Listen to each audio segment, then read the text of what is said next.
ശാലം T വിയുടെ പ്രിയപ്പെട്ട പ്രേക്ഷകരെ,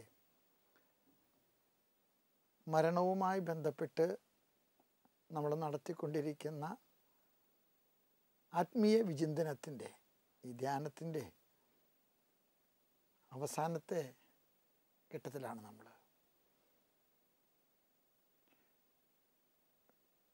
ഇടവക വൈദികർക്ക് വളരെ പ്രിയങ്കരനായിട്ടുള്ള സ്വർഗീയ മധ്യസ്ഥനാണ് ജോൺ മരിയ വിയാനി. അദ്ദേഹം പറയുകയാണ്, എല്ലാ മനുഷ്യർക്കും അറിയാൻ ആഗ്രഹമുള്ളതും എന്നാൽ ഒരു മനുഷ്യർക്കും അറിയാൻ പാടില്ലാത്തതുമായ രണ്ട് ചോദ്യങ്ങളാണ് മനുഷ്യ ജീവിതത്തിലുള്ളത്. ഒന്ന്, എന്താണ് ഞാൻ മരിക്കുക? നമുക്കെല്ലാവർക്കും അറിയാൻ ആഗ്രഹമുണ്ട്, പക്ഷെ നമുക്ക് ആർക്കും അറിഞ്ഞുകൂടാ.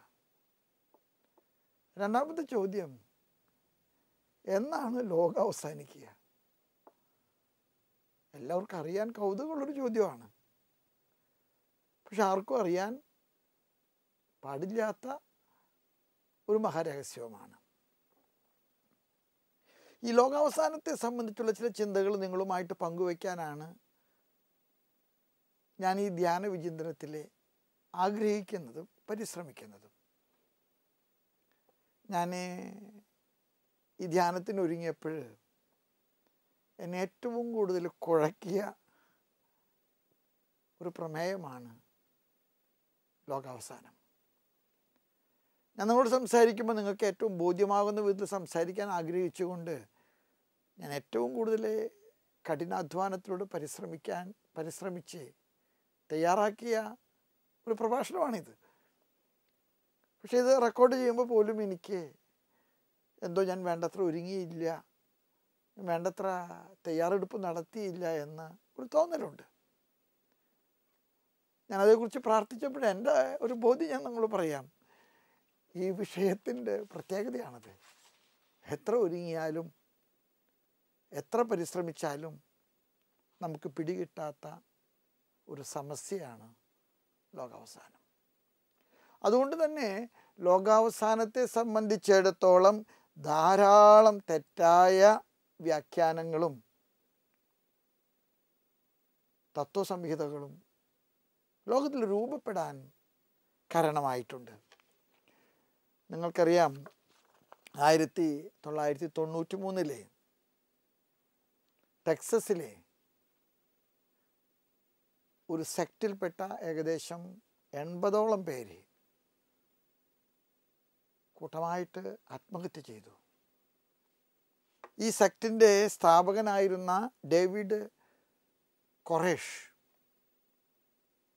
അദ്ദേഹം പറഞ്ഞത്, ലോകം അവസാനിക്കാൻ പോവുകയാണ്, അതുകൊണ്ട് രക്ഷപ്പെടണമെന്ന് ആഗ്രഹിക്കുന്നവരെല്ലാവരും അദ്ദേഹത്തിൻ്റെ കൂടെ അദ്ദേഹം പറഞ്ഞ സ്ഥലത്ത് കതകടച്ച് ബാഹ്യലോകവുമായിട്ട് യാതൊരു ബന്ധവുമില്ലാതെ ദിവസങ്ങൾ, വാരങ്ങൾ കഴിച്ചുകൂട്ടി. അവസാനം കണ്ടുപിടിക്കപ്പെട്ടു, ഈ സെക്റ്റിൻ്റെ സ്ഥാപകനായ ഡേവിഡ് കൊറേഷിനോടൊപ്പം ആ സംഘം മുഴുവൻ ആത്മഹത്യ ചെയ്യുകയാണ് ഉണ്ടായത്. അതുപോലെ തന്നെ ഒരുപക്ഷെ വളരെയേറെ വിവാദപരമായിട്ടുള്ള ലോകാവസാന കഥകൾ പ്രചരിപ്പിച്ച രണ്ടുപേരാണ് മാർഷൽ ഹെർഫ്, ബോണി ലുനെറ്റിൽസ്. ഇവരും അവസാനം ദുരന്തത്തിലാണ് അവസാനിച്ചത്. ഇവർ മരിച്ച കൂടാരത്തിൻ്റെ വാതിലുകൾ തുറന്നപ്പോൾ ജനം അന്തം വിട്ടുപോയി. വയലറ്റ് തുണി കൊണ്ട് വസ്ത്രങ്ങളുണ്ടാക്കി വായ മൂടിക്കെട്ടി മരിച്ചതിലാണ് ഇവരൊക്കെ കണ്ടത്. ഈ അന്ത്യപ്രവാചകന്മാർക്കൊക്കെ സംഭവിക്കുന്നത് ഇത്തരത്തിലുള്ള തെറ്റായ ധാരണകളും അതിവർണ്ണനങ്ങളുമാണ്. ഞാൻ സൂചിപ്പിക്കാൻ ആഗ്രഹിക്കുന്നത് ലോകാവസാനത്തെക്കുറിച്ചുള്ള തെറ്റായ ധാരണകൾ മനുഷ്യൻ്റെ മനസ്സിൽ കുത്തി നിറച്ച് അതിൽ നിന്ന് മുതലെടുക്കുന്ന വിഭാഗങ്ങളുണ്ട്. ഞാൻ ഒരിക്കൽ തൃശ്ശൂർ പുത്തൻപള്ളി ബസിലിക്കയിൽ സ്വസ്ഥമായിട്ട് ആരാധിക്കാൻ പോയിട്ട് പുറത്ത് കിടക്കുമ്പോൾ ഒരു അമ്മച്ചി ഒരു നോട്ടീസുമായിട്ട് എൻ്റെ അടുക്കൽ വന്നു. അമ്മച്ചി പള്ളിയിൽ കുമ്പസാരിക്കാൻ വന്നതാണ്. എൻ്റെ അടുക്ക വന്നിട്ട് ഈ നോട്ടീസ് കാണിച്ചിട്ട് പറഞ്ഞു, ഇതിൽ പറയുന്നത് സത്യമാണോ?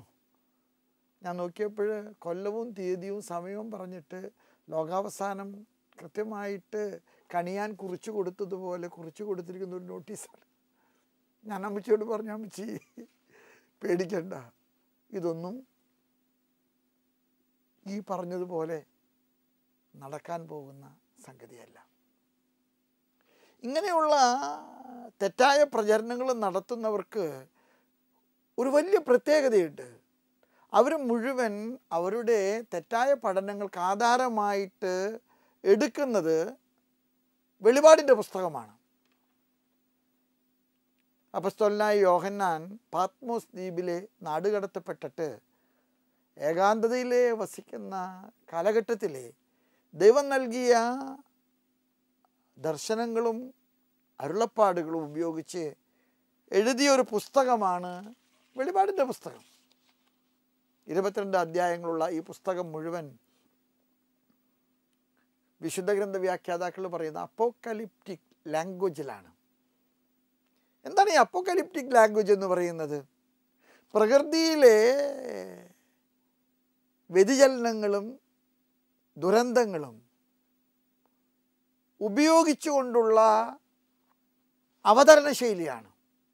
കാറ്റ്, മഴ, കാർമേഘങ്ങൾ, സൂര്യൻ, ചന്ദ്രൻ, പ്രകൃതിയിലെ വിവിധങ്ങളായിട്ടുള്ള എല്ലാ പ്രതിഭാസങ്ങളെയും ഉപയോഗിച്ചുകൊണ്ട് നടത്തുന്ന ഒരു വ്യാഖ്യാന രീതി, ഒരു പ്രവചനാത്മകമായിട്ടുള്ള വ്യാഖ്യാന രീതി. ഇതിലെ സംഖ്യകളും ഒരു പ്രധാനപ്പെട്ട ഘടകമാണ്. നിങ്ങൾക്കറിയാം, വെളിപാടിൻ്റെ പുസ്തകത്തിൽ ചില സംഖ്യകൾ വളരെ പ്രധാനപ്പെട്ടതായിട്ട് കാണുന്നുണ്ട്. ആ സംഖ്യകളെ സംബന്ധിച്ചും നിങ്ങൾ ചില കാര്യങ്ങൾ മനസ്സിലാക്കേണ്ടതുണ്ട്. ഈ സംഖ്യകളെ തെറ്റായിട്ട് വ്യാഖ്യാനിക്കുന്നവരുണ്ട്. 666, 1000, 1,40,000 ഈ സംഖ്യകളൊക്കെ ഉപയോഗിച്ചിട്ട് ഇത്രയും ആളുകൾ രക്ഷപ്പെടുകയുള്ളൂ, അല്ലെങ്കിൽ ഈ സംഖ്യകൾ പറയുന്ന കാലഘട്ടത്തിലാണ് ഇത് അവസാനിക്കുന്നത് എന്നൊക്കെ വ്യാഖ്യാനിക്കുന്ന ആളുകളും ധാരാളമുണ്ട്. ഇവിടെയൊക്കെ നമുക്ക് സമതുലിതമായിട്ടുള്ള ഒരു മനസ്സും വിശ്വാസത്തിലധിഷ്ഠിതമായിട്ടുള്ള ഒരു വിവേചന ശക്തി ഉണ്ടായില്ലെങ്കിലേ ഈ തെറ്റായിട്ടുള്ള വ്യാഖ്യാനങ്ങളിലൊക്കെ നമ്മൾ ചെന്ന് പതിക്കാനായിട്ട് കാരണമുണ്ടാകും. ഈ വെളിപാടിൻ്റെ പുസ്തകം അപ്പസ്തോലനായ യോഹന്നാൻ എഴുതുന്നൊരു പശ്ചാത്തലമുണ്ട്. ആ പശ്ചാത്തലം വളരെ പ്രധാനപ്പെട്ടതാണ്. നിങ്ങൾക്കറിയാം, കർത്താവിൻ്റെ ശിഷ്യന്മാരിൽ 12 പേരിൽ 11 പേരും രക്തസാക്ഷികളാണ് ഉണ്ടായത്.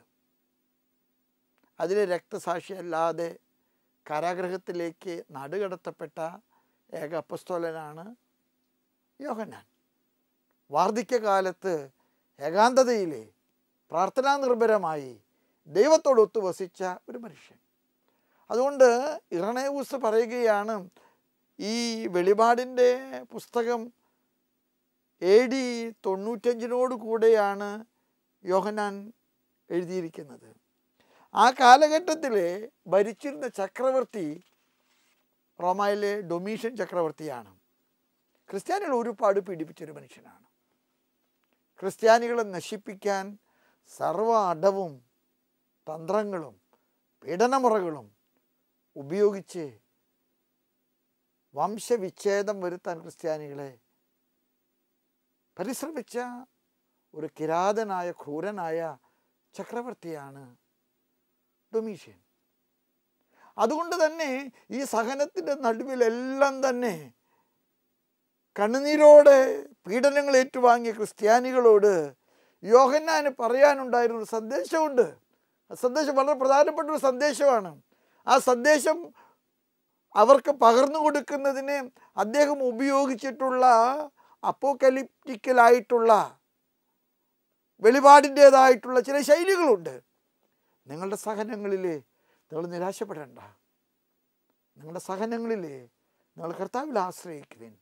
അവനിതാ അടുത്തെത്തിയിട്ടുണ്ട്. അവനിതാ വാതിൽക്കൽ തന്നെയുണ്ട്. അവനിതാ വാതിൽക്കൽ മുട്ടിക്കൊണ്ടിരിക്കുകയാണ്. നിങ്ങൾ തുറക്കുക. നിങ്ങളുടെ സഹനങ്ങളോട് നിങ്ങൾ സർഗാത്മകമായിട്ട് പ്രതികരിക്കുക. അവൻ നിങ്ങൾക്ക് പുതിയ ആകാശവും പുതിയ ഭൂമിയും നൽകും. വെളിപാടിൻ്റെ പുസ്തകത്തിൽ നിങ്ങൾക്കറിയാം, വെളിപാടിൻ്റെ പുസ്തകത്തിൽ മുഴുവൻ ഈ പീഡനങ്ങളുടെ നടുവിലെ, ഈ സഹനങ്ങളുടെ നടുവിലെ, ഈ വംശഹത്യയുടെ നടുവിലെ ജനം കർത്താവിൻ്റെ രണ്ടാമത്തെ വരവിന് വേണ്ടി പ്രാർത്ഥിക്കുന്നതാണ്. ഈ പ്രത്യാശയോടുകൂടെ അവൻ്റെ വരവിന് വേണ്ടി കാത്തിരിക്കുന്നതാണ്. ഈ ചരടിൽ വേണം വെളിപാടിൻ്റെ പുസ്തകത്തിലെ ലോകാവസാനത്തെക്കുറിച്ചുള്ള കാഴ്ചപ്പാടുകളും വിവരണങ്ങളൊക്കെ ഞാനും നിങ്ങളും മനസ്സിലാക്കേണ്ടത്. ഞാൻ കണക്കുകളെക്കുറിച്ചൊക്കെ പറഞ്ഞു. ഈ കണക്കുകൾ പലപ്പോഴും വളരെ വൈദഗ്ധ്യമായിട്ട് തെറ്റിദ്ധരിപ്പിക്കുന്ന വിധത്തിൽ വ്യാഖ്യാനിക്കപ്പെടുന്നുണ്ട്.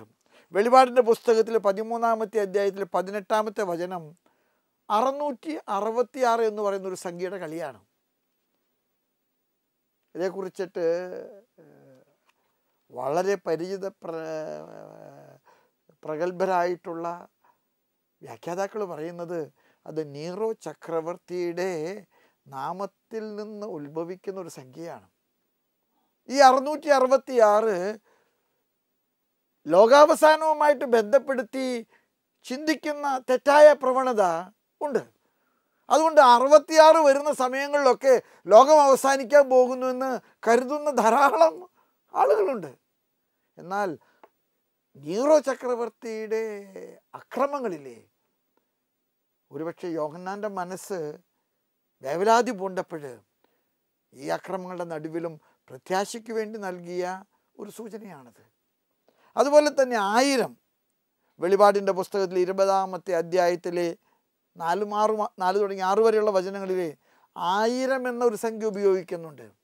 അത് രക്ഷിക്കപ്പെടുന്നവരുടെ ഒരു സംഖ്യയായിട്ട് തെറ്റിദ്ധരിക്കുന്നവർ, ആ വർഷം നശിക്കുമെന്ന്, ലോകം അവസാനിക്കുമെന്ന് കരുതുന്നവർ. നിങ്ങൾക്കറിയാം, എല്ലാ 1000 അവസാനിക്കുമ്പോഴും ലോകാവസാനം പറയുന്നവരുണ്ട്. 1000-ൽ ലോകം അവസാനിക്കുന്നെന്ന് വിശ്വസിച്ച ഒരു കൂട്ടം ആളുകളുണ്ടായിരുന്നു. അത് 2000-ൽ ആവർത്തിച്ചു. 2000-ാം ആണ്ടിൽ ലോകം അവസാനിക്കുമെന്ന് കരുതി കാത്തിരുന്ന ആളുകളുണ്ട്. പക്ഷേ എനിക്കിതിനോട് പറയാനുണ്ട്, 1000 എന്ന സംഖ്യയിലും ഉപയോഗിക്കുന്ന ഒരു പ്രത്യാശ. അതുപോലെ തന്നെ 1260 വെളിപാടിൻ്റെ പുസ്തകം 11-ാമത്തെ അധ്യായത്തിലെ 3-ാമത്തെ വചനത്തിലുണ്ട് 1200 എന്നൊരു സംഖ്യ. അതുപോലെ 1,40,000 വെളിപാടിൻ്റെ പുസ്തകത്തിൽ 14-ാമത്തെ അധ്യായത്തിലെ 1-ാമത്തെ വചനം. എന്നെ കേൾക്കുന്ന എൻ്റെ സഹോദരങ്ങളൊക്കെ എനിക്ക് പറയാനുണ്ട്, ഈ പ്രകൃതിയിൽ നടക്കുന്ന പ്രക്ഷുബ്ധതയും ഈ സംഖ്യകളിൽ കാണിക്കുന്ന മന്ത്രങ്ങളും ഇതെല്ലാം തന്നെ എനിക്കും നിങ്ങൾക്കും നൽകേണ്ട ഒരു സന്ദേശമുണ്ട്. ആ സന്ദേശം പ്രത്യാശയുടെ സന്ദേശമാണ്. ആ സന്ദേശം ലോകത്തിൻ്റെ അവസാനത്തെക്കുറിച്ചുള്ള നമ്മുടെ ബോധ്യത്തിലേക്കുള്ള ഉറപ്പാണ്. ഈ പ്രപഞ്ചം അവസാനിക്കും, ഈ ലോകത്തിന് ഒരു അന്ത്യം കുറിക്കും. കർത്താവ് മഹിമ പ്രതാപങ്ങളോടുകൂടി വീണ്ടും നമുക്ക് പ്രത്യക്ഷനാകും. അവൻ പ്രത്യക്ഷപ്പെടുമ്പോൾ പൊതുവിധി ഉണ്ടാകും. അവൻ പ്രത്യക്ഷപ്പെടുമ്പോൾ തിന്മ ചെയ്തവർ ശിക്ഷിക്കപ്പെടുകയും നന്മ ചെയ്തവരെ കർത്താവിൻ്റെ മടിത്തട്ടിലേക്ക്, സ്വർഗത്തിലേക്ക്, പറൂസയിലേക്ക് പ്രവേശിപ്പിക്കപ്പെടുകയും ചെയ്യുന്ന അവസരം. ഈ വലിയ കാഴ്ചപ്പാടിന് യോഹന്നാൻ അപ്പോസ്തലൻ നൽകുന്ന ഒരു പ്രത്യേക പ്രയോഗമാണ് അവൻ വരുമ്പോഴുണ്ടാകുന്ന പുതിയ ആകാശവും പുതിയ ഭൂമിയും. ഈ പുതിയ ആകാശവും പുതിയ ഭൂമിയും അത് രക്ഷിക്കപ്പെടുന്നവർക്ക് നൽകുന്ന വലിയ അംഗീകാരത്തിൻ്റെയും സ്വീകാര്യതയുടെയും ഒക്കെയുള്ള മഹത്വപൂർണമായിട്ടുള്ള മുടിചാർത്തപ്പെടലാണ് പുതിയ ആകാശവും പുതിയ ഭൂമിയും. വെളിപാടിൻ്റെ പുസ്തകത്തിൽ ലോകാവസാനത്തെക്കുറിച്ചുള്ള ചില വലിയ സുപ്രധാനങ്ങളായിട്ടുള്ള സന്ദേശങ്ങൾ നിങ്ങളുമായിട്ട് പങ്കുവെക്കാൻ എനിക്ക് ആഗ്രഹമുണ്ട്. വെളിപാടിൻ്റെ പുസ്തകം നമുക്ക് നൽകുന്ന പ്രധാനപ്പെട്ട സന്ദേശങ്ങളിലെ ഏറ്റവും ആദ്യത്തേത്, ദൈവം മനുഷ്യർക്ക് വേണ്ടി ഒരുക്കിയിരിക്കുന്ന വലിയ ഒരു പദ്ധതിയാണ് ഈ പ്രപഞ്ചവും ഈ പ്രപഞ്ചത്തിലെ സർവ്വ സംവിധാനങ്ങളും. ഈ പ്രപഞ്ചവും ഈ പ്രപഞ്ചത്തിലെ സർവ്വ സംവിധാനങ്ങളും ദൈവം മനുഷ്യന് വേണ്ടി ഒരുക്കിയിരിക്കുന്ന ദൈവത്തിൻ്റെ വലിയ സംവിധാനങ്ങളാണ്. ഉൽപ്പത്തിയുടെ പുസ്തകത്തിലെ എത്ര മനോഹരമാണ് സൃഷ്ടികർമ്മത്തെക്കുറിച്ചുള്ള ചിന്തകൾ. ദൈവം ഇടപെടുന്നതിന് മുമ്പ് എല്ലാം ശൂന്യമായിരുന്നു, എല്ലാം രൂപരഹിതമായിരുന്നു. പക്ഷെ ദൈവത്തിൻ്റെ ഇടപെടൽ പ്രപഞ്ചത്തിന് ഒരു കൃത്യത നൽകി. വെളിച്ചമുണ്ടായി, വെള്ളമുണ്ടായി, ആകാശമുണ്ടായി, കടലുണ്ടായി, പറവകളുണ്ടായി, മൃഗങ്ങളുണ്ടായി, മനുഷ്യനുണ്ടായി. പ്രപഞ്ചത്തിൻ്റെ മകുടമായി ദൈവം മനുഷ്യനെ സൃഷ്ടിച്ചു. ഈ പ്രപഞ്ചത്തിലെ ദൈവത്തിൻ്റെ ഛായ പേറുന്ന, ദൈവത്തിൻ്റെ സാദൃശ്യം പേറുന്ന മനുഷ്യൻ. ഒരു വെളിപാടിൻ്റെ പുസ്തകത്തിൽ ലോകാവസാനത്തെ സംബന്ധിച്ചിടത്തോളം നിങ്ങൾ മനസ്സിലാക്കേണ്ട ഒരു വലിയ സത്യമുണ്ട്. മനുഷ്യൻ അന്ത്യമുള്ളതുപോലെ ഈ പ്രപഞ്ചത്തിനും അന്ത്യമുണ്ട്. മനുഷ്യൻ അന്ത്യമുള്ളതുപോലെ ഈ പ്രപഞ്ചത്തിനും അന്ത്യമുണ്ട്. നമുക്കറിയാം, നമ്മുടെ ചുറ്റുപാടും നടക്കുന്ന ഓരോ കാര്യങ്ങൾ കാണുമ്പോഴൊക്കെ നമുക്ക് ആശങ്ക തോന്നാറില്ലേ? ഞാൻ 36 വർഷമായിട്ട് പട്ടം കിട്ടിയിട്ട് ഏറിയ പങ്കും തൃശ്ശൂർ ബിഷപ്സ് ഹൗസിൽ താമസിച്ചിട്ടുള്ള ഒരു അച്ഛനാണ്. ഈ കൊല്ലം വേനലിന് ഞങ്ങളുടെ കിണറ്റിൽ വെള്ളം ഉണ്ടായില്ല. ഞങ്ങൾക്കത് വിശ്വസിക്കാൻ പറ്റുകയില്ല. അത്ര സമൃദ്ധിയായിട്ട് വെള്ളമുള്ളൊരു സ്ഥലമാണ് ഞങ്ങളുടെ ബിഷപ്സ് ഹൗസ് കോമ്പൗണ്ട്. പക്ഷേ ഈ കൊല്ലം വെള്ളം ഉണ്ടായില്ല. നിങ്ങൾ പറഞ്ഞു കേൾക്കുന്നത് ശ്രദ്ധിക്കുന്നുണ്ടോ എന്ന് എനിക്കറിയാൻ പാടില്ല. 3ാം ലോകമഹായുദ്ധം പൊട്ടിപ്പുറപ്പെടാനുള്ള പ്രധാനപ്പെട്ട കാരണമാകാൻ പോകുന്നത് വെള്ളത്തിൻ്റെ കമ്മിയാണ്. വെള്ളം സമൃദ്ധിയായിട്ടുണ്ടായിരുന്ന ഭൂമിയിൽ വെള്ളം ഇല്ലാതാകുന്നു. നമുക്കറിയാം, ഓസോൺ ലെയർ നഷ്ടപ്പെടുന്നത് കൊണ്ട് ചൂട് കൂടിക്കൊണ്ടിരിക്കുക. ഭയങ്കര ചൂടാ. റോമിലെ തണുപ്പിൻ്റെ കാലാവസ്ഥയുള്ള റോമിലെ ചൂടാണ്. ഫ്രാൻസിലെ കഴിഞ്ഞ പ്രാവശ്യം വേനലിൽ പലശതം മനുഷ്യരെ ചൂടേറ്റ് മരിച്ചു. ഒരിടത്തും തണുപ്പ് തോന്നാത്ത സ്ഥലങ്ങളിൽ മഞ്ഞ് പെയ്യുന്നു. മഞ്ഞ് ഉറഞ്ഞു കിടക്കുന്ന സ്ഥലത്ത് സൂര്യൻ ഉദിക്കുന്നു. ഈ പ്രപഞ്ചത്തിൽ എന്തോ രൂപാന്തരണം നടക്കുന്നുണ്ട്. പ്രപഞ്ചത്തിൽ എന്തോ പരിവർത്തനം നടക്കുന്നുണ്ട്. ഈ പ്രപഞ്ചത്തിന് ഒരു അന്ത്യമുണ്ടെന്നുള്ള തിരിച്ചറിവ് നമുക്കുണ്ടാകണം. ഈ പ്രപഞ്ചത്തിന് അന്ത്യം അത് ലോകാവസാനത്തിലേക്കുള്ള സൂചനയാണ്. രണ്ടാമതായിട്ട് എനിക്ക് നിങ്ങളോടൊക്കെ പറയാൻ ആഗ്രഹമുണ്ട്. മനുഷ്യൻ്റെ ജീവിതത്തിലും മരണത്തിലും ഉയർപ്പിലും അവൻ മനസ്സിലാക്കേണ്ട ഒരു വലിയ സത്യമുണ്ട്. അവൻ കടന്നു പോകുന്ന പരിവർത്തനം മഹത്വത്തിലേക്കുള്ള പരിവർത്തനമാണ്.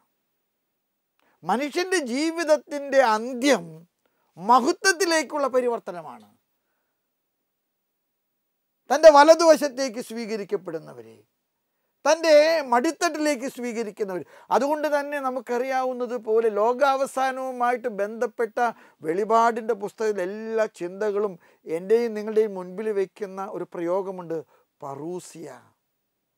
പറൂസിയ എന്ന വാക്കിന് മഹത്വപൂർണമായിട്ടുള്ള കാത്തിരിപ്പ്, മഹത്വത്തിലേക്കുള്ള പ്രസവവേദന, മഹത്വത്തിലേക്കുള്ള ഈറ്റുനോവ്. പറൂസിയ, നമ്മളതിനെ പറുദീസ എന്നൊക്കെ പറയുന്നുണ്ട്. അതുകൊണ്ട് തന്നെ ഈ ഈറ്റുനോവ് മഹത്വത്തിലേക്കുള്ള ഈറ്റുനോവാണ്. ഇവിടെ മനസ്സിലാക്കേണ്ട മൂന്നാമത്തെ ഒരു കാര്യം, ലോകാവസാനത്തിൻ്റെ തീയതി നിശ്ചയിക്കുന്നത് മാർപ്പാപ്പയോ മെത്രാന്മാരോ ഞാനോ നിങ്ങളോ ഒന്നുമല്ല.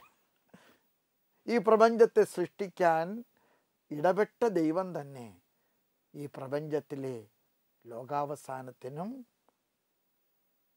തീയതി നിശ്ചയിക്കും. ദൈവമാണ് അത് നിശ്ചയിക്കുന്നത്.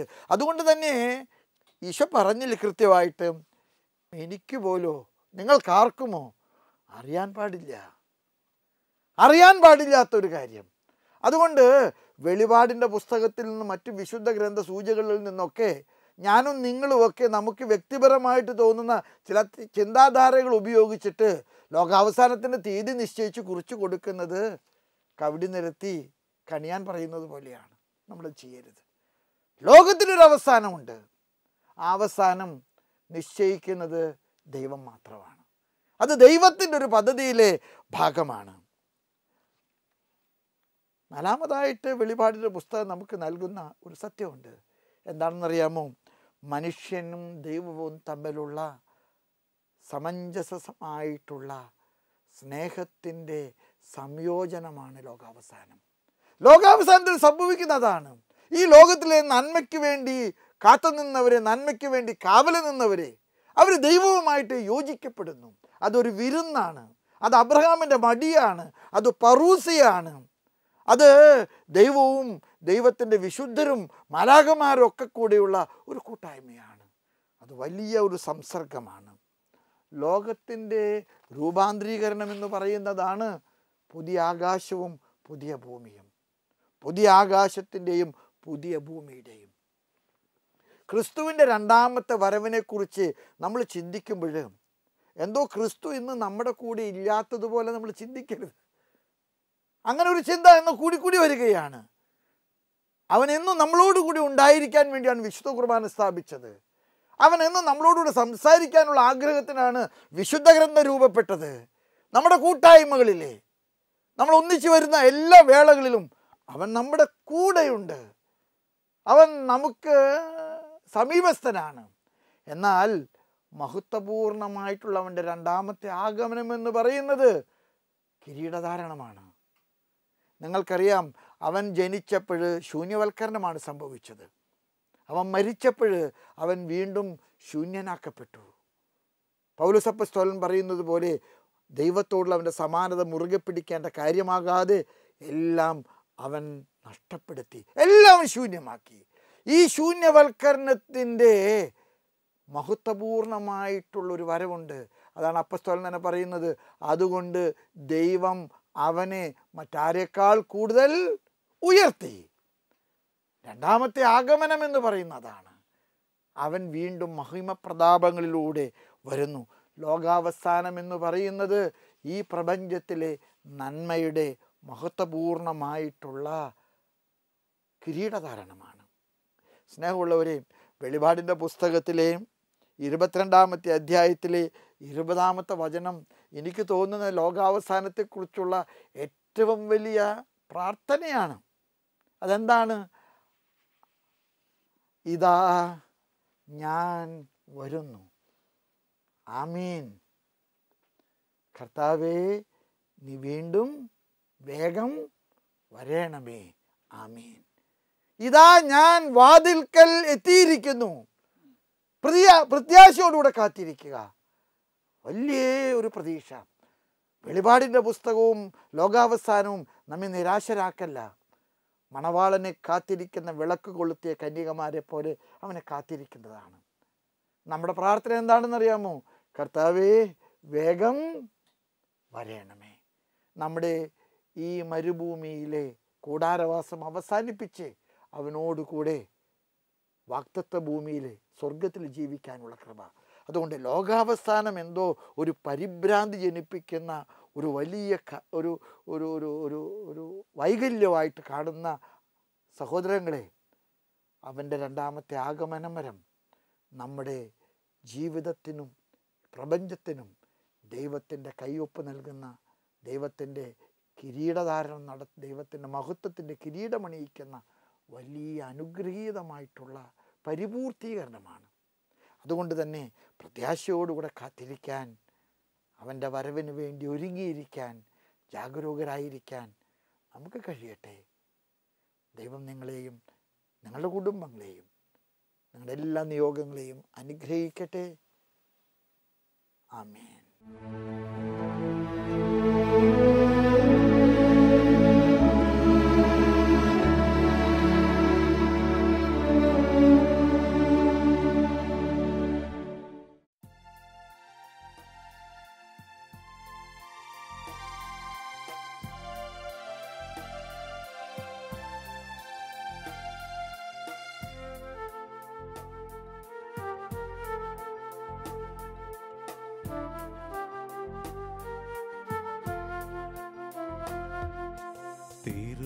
തിരുവോസ്തിയിൽ നിന്നെ കാണുന്നു, നിനക്കാരാധന.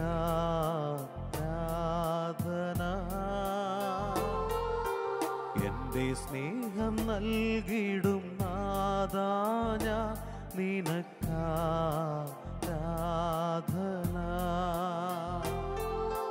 തിരുവോസ്തിയിൽ നിന്നെ കാണുന്നു, നിനക്കാരാധന.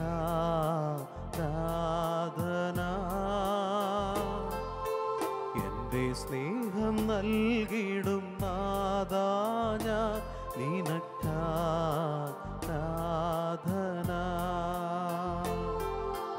ആരാധന ആരാധന ആരാധന യേശുനാഥ. ആരാധന ആരാധന ആരാധന യേശുനാഥ. ഹല്ലേലൂയ ഹല്ലേലൂയ ഹല്ലേലൂയ യേശുനാഥ. പരിശുദ്ധ പരമദിവ്യകാരുണ്യത്തിന് നേരവും ആരാധനയും സ്തുതിയും പുകഴ്ചയും ഉണ്ടായിരിക്കട്ടെ. പരിശുദ്ധ പരമദിവ്യകാരുണ്യത്തിന് നേരവും ആരാധനയും സ്തുതിയും പുകഴ്ചയും ഉണ്ടായിരിക്കട്ടെ. പരിശുദ്ധ പരമദിവ്യകാരുണ്യത്തിന് നേരവും ആരാധനയും സ്തുതിയും പുകഴ്ചയും ഉണ്ടായിരിക്കട്ടെ. ദിവ്യകാരുണ്യ അങ്ങ് സത്യമായും ഞങ്ങളുടെ മധ്യ സന്നിഹിതനാണെന്ന് ഞങ്ങൾ വിശ്വസിക്കുകയും ആ വിശ്വാസം ഏറ്റുപറയുകയും ചെയ്യുന്നു. കർത്താവായ ഈശോയെ, അങ്ങ് ഞങ്ങളെ കാണുകയും കേൾക്കുകയും ഞങ്ങളുടെ നെടുവീർപ്പുകൾ പോലും പ്രാർത്ഥനയായി സ്വീകരിക്കുകയും ചെയ്യുന്നുവല്ലോ. ഈശോയെ, അങ്ങ് ഞങ്ങളോട് കൂടെ വസിക്കുന്ന ദൈവമാണെന്ന് അനുഭവിച്ചറിയാൻ ഞങ്ങൾക്ക് കൃപ തരണമേ.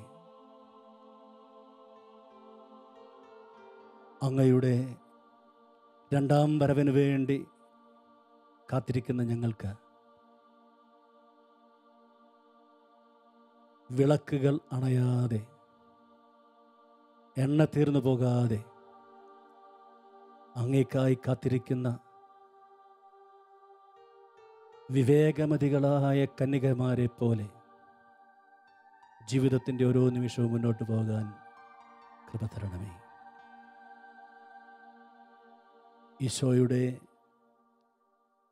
രണ്ടാം വരവിനെയും ലോക അവസാനത്തെയും ഒക്കെ കുറിച്ച് ധാരാളം തെറ്റിദ്ധാരണകൾ പ്രചരിക്കുന്ന ഈ കാലഘട്ടത്തിൽ ദൈവവചനം എന്ത് നമ്മെ പഠിപ്പിക്കുന്നു?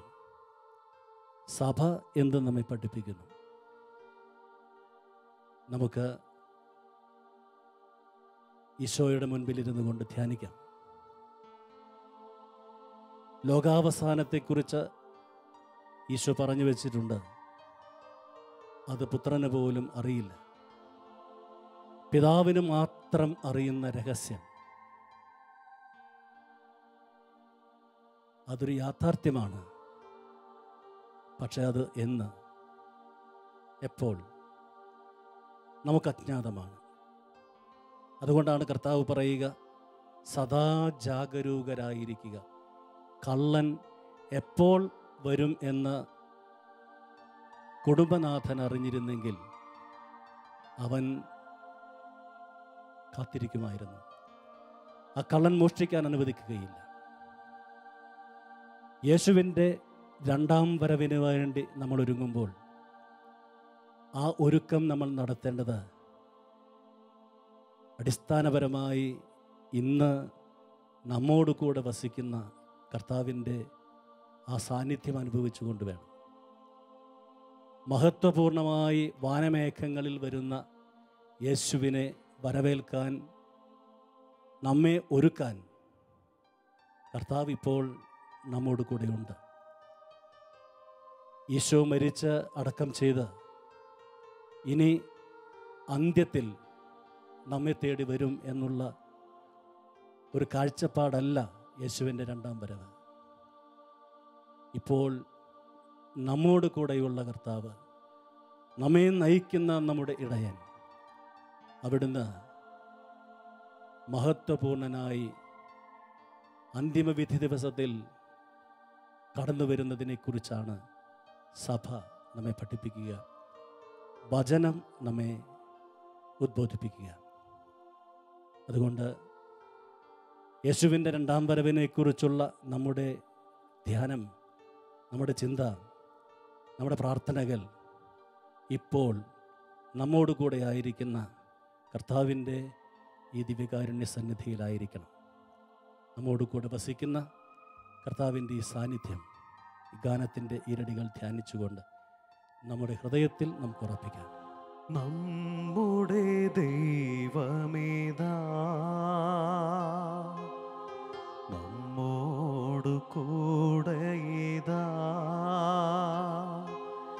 ഈയൾ താരയിൽ ഈ തിരുവോസ്തിയിൽ നമ്മുടെ ഇടയനിതാ, നമ്മുടെ ദൈവമേതാ, നമ്മോടു കൂടെയിതാ, ഈയൾ താരയിൽ ഈ തിരുവോസ്തിയിൽ നമ്മുടെ ഇടയനിതാ, നമ്മുടെ ദൈവമേതാ. ഈശോ നമ്മോട് കൂടെ വസിക്കുന്ന ദൈവമാണ്. എമ്മൗസിലേക്ക് പോയ ശിഷ്യന്മാരോടുകൂടെ സഹവസിച്ചവൻ, സഹയാത്ര ചെയ്തവൻ, അവരുടെ മ്ലാനവദനമായ മുഖത്തെ സന്തോഷപൂർണ്ണമാക്കിയവൻ, അവരുടെ അന്ധമായ കണ്ണുകൾക്ക് കാഴ്ച കൊടുത്തവൻ ഇപ്പോൾ നമ്മോട് കൂടെയാണ്. ആ ഈശോയോട് കൂടെ ആയിരിക്കുന്നവന് ഈശോയുടെ രണ്ടാം വരവ് ഒരു ഭയപ്പെടുത്തുന്ന ചിന്തയല്ല. യേശുവിൻ്റെ രണ്ടാം വരവിന് ഒരുങ്ങാൻ ആഹ്വാനം ചെയ്തുകൊണ്ട് വിശുദ്ധ ജോൺ പോൾ രണ്ടാമൻ മാർപ്പാപ്പ പറഞ്ഞു വെച്ച ചില ചിന്തകളുണ്ട്.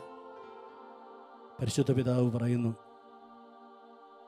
100 വർഷങ്ങൾക്ക് മുൻപ് ഫാത്തിമയിൽ പ്രത്യക്ഷപ്പെട്ട പരിശുദ്ധ അമ്മ നൽകിയ സന്ദേശങ്ങൾ യേശുവിൻ്റെ രണ്ടാം വരവിൻ്റെ കാഹളധ്വനിയാണ്. യേശുവിൻ്റെ ആദ്യ വരവിന് ദൈവം തെരഞ്ഞെടുത്തത് ആ അമ്മയെയാണ്. ഇന്ന് തൻ്റെ പുത്രനു വേണ്ടി ആത്മാക്കളെ നേടാൻ എങ്ങും ഓടിയെത്തുന്ന അമ്മ, യേശുവിൻ്റെ രണ്ടാം വരവിന് വേണ്ടി നമ്മെ ഒരുക്കാൻ ദൈവം നിയോഗിച്ചിരിക്കുന്നത് ആ അമ്മയെയാണ് എന്ന് പരിശുദ്ധ പിതാവ് പറയുന്നു. മറിയം ഈ കാലത്തിൻ്റെ അടയാളമാണ്. മറിയം ഈ കാലത്തിൻ്റെ അടയാളമാണ്. സ്വർഗത്തിൻ്റെ ശബ്ദമാണ് മറിയം. പലയിടങ്ങളിൽ പ്രത്യക്ഷപ്പെട്ടുകൊണ്ട് സ്വർഗത്തിൻ്റെ പ്രവാചകയായി, ശബ്ദമായി അമ്മ സംസാരിക്കുന്നു. പരിശുദ്ധയമ്മ നമ്മോട് കൂടെയുണ്ട്. ഇത് ഒരു മരിയൻ യുഗമാണ്. പരിശുദ്ധ പിതാവിൻ്റെ വാക്കുകളാണിത്. ആ അമ്മയോട് ചേർന്ന് നിൽക്കാൻ, ആ അമ്മയുടെ മക്കളായി വളരാൻ ജോൺ പോൾ പാപ്പ നമ്മെ ആഹ്വാനം ചെയ്തു. യേശുവിൻ്റെ രണ്ടാം വരവിനു വേണ്ടി, ലോക അവസാനത്തിനു വേണ്ടി, അന്ത്യവിധിക്കു വേണ്ടി ഒരുങ്ങാൻ ഈ അമ്മയുടെ ശബ്ദം നമ്മൾ ശ്രവിക്കണമെന്ന് ആ പുണ്യപിതാവ് പറഞ്ഞു വെച്ചു. വെളിപാട് പുസ്തകം 12-ാം അധ്യായം 17-ാം തിരുവചനം. അപ്പോൾ സർപ്പം സ്ത്രീയുടെ നേരെ കോപിച്ച് ദൈവകൽപ്പനകൾ കാക്കുന്നവരും യേശുവിന് സാക്ഷ്യം വഹിക്കുന്നവരുമായി അവരുടെ സന്താനങ്ങളിൽ ശേഷിച്ചിരുന്നവരോട് യുദ്ധം ചെയ്യാൻ പുറപ്പെട്ടു. ഈ അന്തിമ പോരാട്ടത്തിൽ, ഈ യുദ്ധക്കളത്തിൽ ദൈവ മക്കളെ നയിക്കുന്ന സ്വർഗത്തിൻ്റെ സൈന്യാധിപയാണ് പരിശുദ്ധയമ്മ. രണ്ടാം വരവിൻ്റെ ആ അമ്മയെ ഈ ദിവ്യകാരുണ്യത്തിൻ്റെ സന്നിധിയിൽ എന്നും കരംകൂപ്പി നിൽക്കുന്ന ആ അമ്മയെ ഈശോയോടൊപ്പം നമുക്ക് നോക്കിക്കാണാം. ആ അമ്മയുടെ സാന്നിധ്യവും മാധ്യസ്ഥവും തേടിക്കൊണ്ട് യേശുവിൻ്റെ രണ്ടാം വരവിന് വേണ്ടി നമുക്കൊരുങ്ങാം.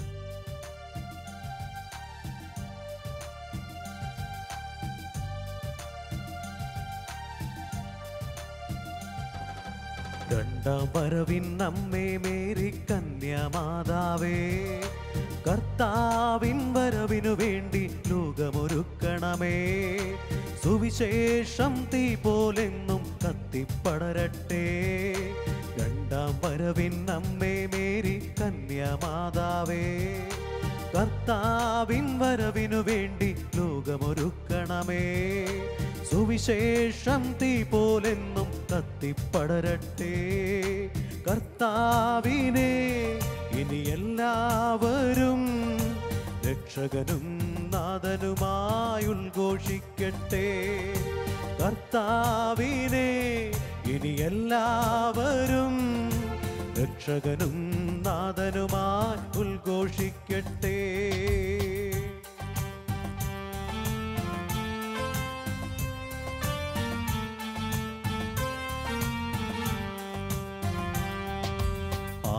പെന്തക്കുസ്തായിൽ നീ നായികയായല്ലോ.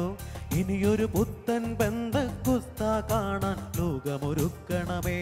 കൃപയുടെ വീഞ്ഞു നിറയ്ക്കണമേ. ആഹാ, ലോകം മുഴുവൻ ക്രിസ്തുവിനെ പ്രതി ലഹരിയിലാഴട്ടെ. ആദ്യ പെന്തക്കുസ്തായിൽ നീ നായികയായല്ലോ.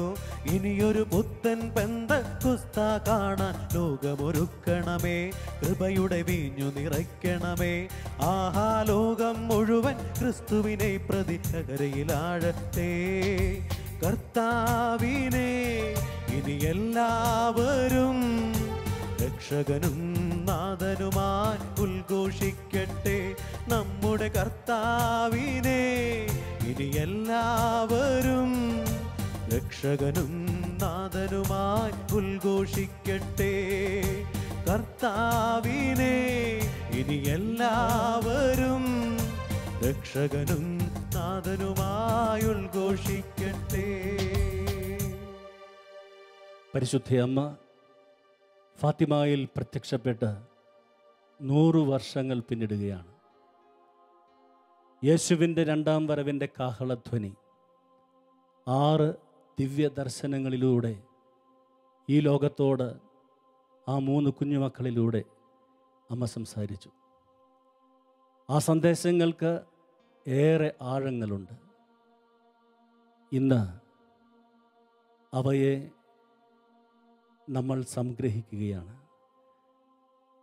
പരിശുദ്ധയമ്മ അന്ന് ഫാത്തിമായിൽ പറഞ്ഞു വെച്ചതിനെ നമ്മളൊന്ന് ധ്യാന വിഷയമാക്കുകയാണ്. അമ്മ എന്താണ് അന്ന് ഫാത്തിമായിൽ സൂചിപ്പിച്ചത്? ഒന്നാമതായി, പരിശുദ്ധയമ്മ ജപമാല ചൊല്ലി പ്രാർത്ഥിച്ചുകൊണ്ട് ലോകത്തിൻ്റെ സമാധാനത്തിന്, യുദ്ധത്തിൻ്റെ അന്ത്യത്തിന് വേണ്ടി പ്രാർത്ഥിക്കാൻ ആവശ്യപ്പെട്ടു. പരിശുദ്ധയമ്മയുടെ യേശുവിൻ്റെ രണ്ടാം വരവിന് വേണ്ടിയുള്ള ഒരുക്കത്തിൻ്റെ ആദ്യ സന്ദേശം പ്രാർത്ഥിക്കാനാണ്. ജപമാല ചൊല്ലി പ്രാർത്ഥിക്കാൻ. ആ ആയുധം കരങ്ങളിലെടുത്ത് നമുക്കും യുദ്ധം ചെയ്യാൻ കഴിയട്ടെ. ഓരോ നിമിഷവും ജപമാല ചൊല്ലുമ്പോഴൊക്കെ ആ അമ്മ നമ്മോടുകൂടെ നമുക്ക് വേണ്ടി പൊരുതുന്നുണ്ട്. നമുക്ക് ആ അമ്മയെ ഒന്ന് മനസ്സിൽ കാണാം. ചൊല്ലുന്ന നിമിഷം മാതാവിൻ ചാരേ ചെല്ലുന്നു ജപമാല വഴിയാ. കയ്യിലിരിക്കുന്ന ഉണ്ണീശോയുടെ ചാരേ ഈ ഞാനുമിരിക്കും. കയ്യിലിരിക്കുന്ന ഉണ്ണീശോയുടെ ചാരേ ഈ ഞാനുമിരിക്കും. ജപമാല ചൊല്ലി പ്രാർത്ഥിച്ചുകൊണ്ട് ലോകസമാധാനത്തിനു വേണ്ടി, പ്രകൃതിക്ഷോഭങ്ങളുടെ ഉന്മൂലനത്തിനു വേണ്ടി, യുദ്ധങ്ങളുടെ ഇല്ലായ്മയ്ക്കു വേണ്ടി നമുക്ക് പ്രാർത്ഥിക്കണം. പരിശുദ്ധ അമ്മ രണ്ടാമതായി പറഞ്ഞു, പാപികളുടെ മാനസാന്തരത്തിനു വേണ്ടി പ്രാർത്ഥിക്കുക. ഒരാത്മാവും നശിച്ചു പോകരുതെന്ന് ആ അമ്മ ആഗ്രഹിക്കുന്നു. പാപികളുടെ മാനസാന്തരത്തിനു വേണ്ടി പ്രാർത്ഥിക്കുക. യേശുവിൻ്റെ രണ്ടാം വരവിന് വേണ്ടി നമ്മൾ ഒരുങ്ങുന്നെങ്കിൽ അനുദിനം വിശ്വാസത്തിൻ്റെ ഈ അത്ഭുതം നമുക്ക് കാണാൻ കഴിയണം. പാപികളുടെ മാനസാന്തരത്തിനു വേണ്ടി പ്രാർത്ഥിച്ചുകൊണ്ട് അമ്മയുടെ സഹായം നമുക്ക് തേടാം. പാപികൾക്കെന്നെന്നും ആശ്രയമായവളല്ലോ, പാപിക്കായെന്നും പ്രാർത്ഥിക്കുന്നവളല്ലോ. പാപച്ചേറ്റിൽ നീ പിടയുമ്പോ സാന്ത്വനമേകാൻ നിൻ കണ്ണീരൊപ്പാ, നിന്നെ എന്നും മാറോടു ചേർക്കാൻ ഇതാ നിന്റെ അമ്മ. അനുദിന സഹനങ്ങളും ത്യാഗങ്ങളും കഷ്ടപ്പാടുകളുമെല്ലാം നല്ല മനസ്സോടെ ഏറ്റെടുത്ത് അവയെല്ലാം ബലിയാക്കി മാറ്റാൻ ആ അമ്മ ആവശ്യപ്പെടുന്നു. അനുദിനം നമ്മുടെ ത്യാഗങ്ങളെല്ലാം ബലിയാക്കി മാറ്റുമ്പോൾ അനേക ആത്മാക്കളുടെ രക്ഷയ്ക്ക് അത് ഉപകരണമാവുകയാണ്. മുറിവേതുമറിയുന്നൊരമ്മ എൻ്റെ കുറവോർത്ത് ഉരുകുന്നൊരമ്മ. മുറിവേതുമറിയുന്നൊരമ്മ എൻ്റെ കുറവോർത്ത് ഉരുകുന്നൊരമ്മ. സിയോന്റെ വാതിൽ പടിയിലിരുന്ന് കുഞ്ഞേവായെന്നോതുമമ്മ എനിക്കീശോയെ നൽകുന്നൊരമ്മ. സിയോന്റെ വാതിൽ പടിയിലിരുന്ന് കുഞ്ഞേവായെന്നോതുമമ്മ എനിക്കീശോയെ നൽകുന്നൊരമ്മ. ശുദ്ധീകരണ സ്ഥലത്തിലെ ആത്മാക്കൾക്ക് വേണ്ടി നിത്യവും പ്രാർത്ഥിച്ച ആ ആത്മാക്കളെയെല്ലാം സ്വർഗ സൗഭാഗ്യത്തിലേക്ക് അയക്കുന്നതിന് നമ്മുടെ ത്യാഗങ്ങളും പ്രാർത്ഥനകളും കാഴ്ചവെക്കാൻ ആ അമ്മ ആവശ്യപ്പെട്ടു.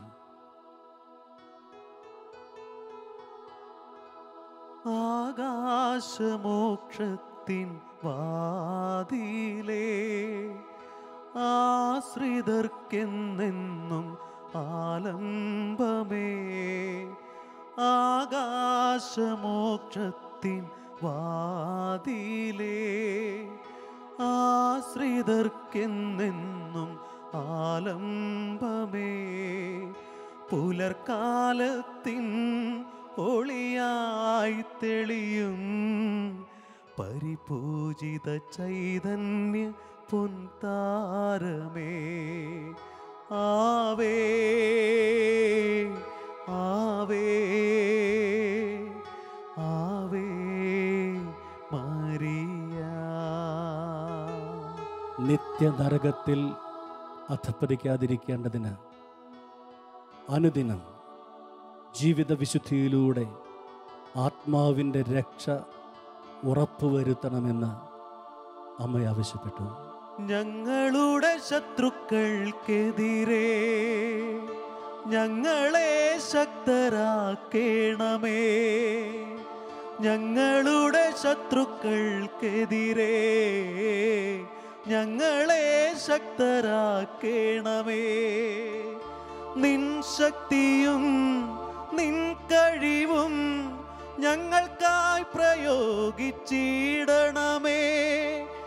ആയിരം ശത്രുഗണങ്ങളെ തകർത്തു തരിപ്പണമാക്കിയ നാഥേ, സർപ്പത്തിൻ്റെ തലയെ തകർത്തയമ്മേ, ശത്രുവിൻ്റെ തന്ത്രങ്ങളിൽ നിന്നും ഞങ്ങളെ കാത്തുരക്ഷിക്കണേ. പരിശുദ്ധ അമ്മ തൻ്റെ വിമല ഹൃദയത്തിന് സകല മക്കളെയും പ്രതിഷ്ഠിക്കണമെന്ന് ആവശ്യപ്പെട്ടു. പരിപൂർണമായും അമ്മയുടെ ആ വലിയ സ്നേഹത്തിൻ്റെ ഹൃദയത്തിൽ നമ്മൾ നമ്മെ തന്നെ സമർപ്പിക്കുമ്പോൾ ആ അമ്മ നമ്മെ ഈശോയുടെ തിരുഹൃദയത്തിലേക്ക്, ഈ ദിവ്യകാരുണ്യത്തിലേക്ക് കാഴ്ചവെക്കുകയാണ്. അമ്മയുടെ മേലങ്കിക്കുള്ളിലായിരിക്കാൻ, അമ്മയുടെ ഹൃദയത്തിനുള്ളിലായിരിക്കാൻ ലോകത്തിലുള്ള സകല മക്കളെയും വിമലയായ അമ്മയുടെ ഹൃദയത്തിൽ പ്രതിഷ്ഠിച്ചുകൊണ്ട് നമുക്ക് പ്രാർത്ഥിക്കാം.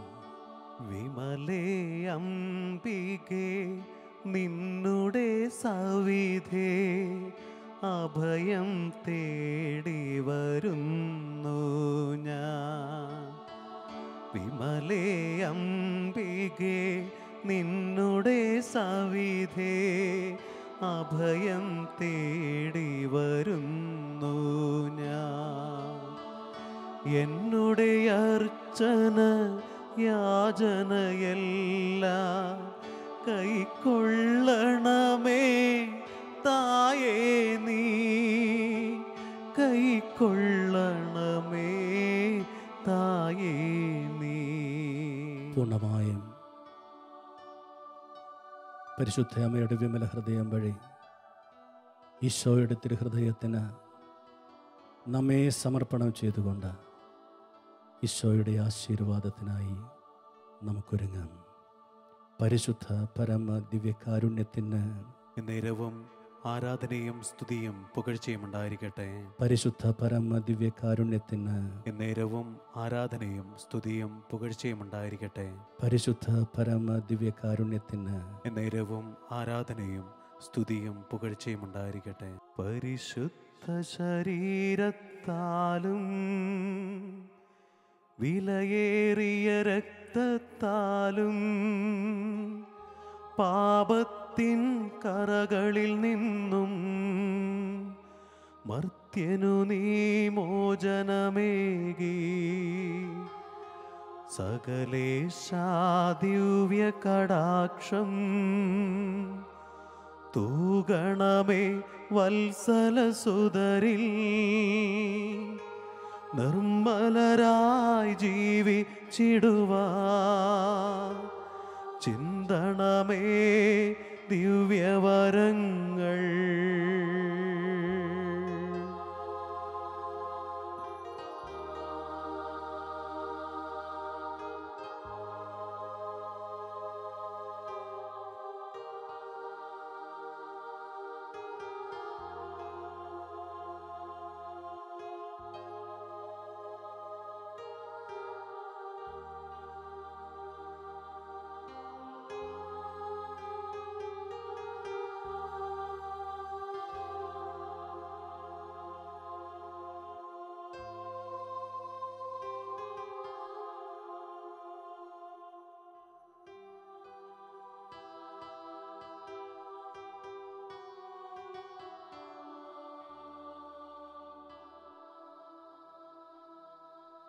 പരിശുദ്ധ പരമദിവ്യകാരുണ്യത്തിന് എന്നേരവും ആരാധനയും സ്തുതിയും പുകഴ്ചയും ഉണ്ടായിരിക്കട്ടെ. പരിശുദ്ധ പരമദിവ്യ കാരുണ്യത്തിന് എന്നേരവും ആരാധനയും സ്തുതിയും പുകഴ്ചയും ഉണ്ടായിരിക്കട്ടെ. പരിശുദ്ധ പരമദിവ്യ കാരുണ്യത്തിന് എന്നേരവും ആരാധനയും സ്തുതിയും പുകഴ്ചയും ഉണ്ടായിരിക്കട്ടെ.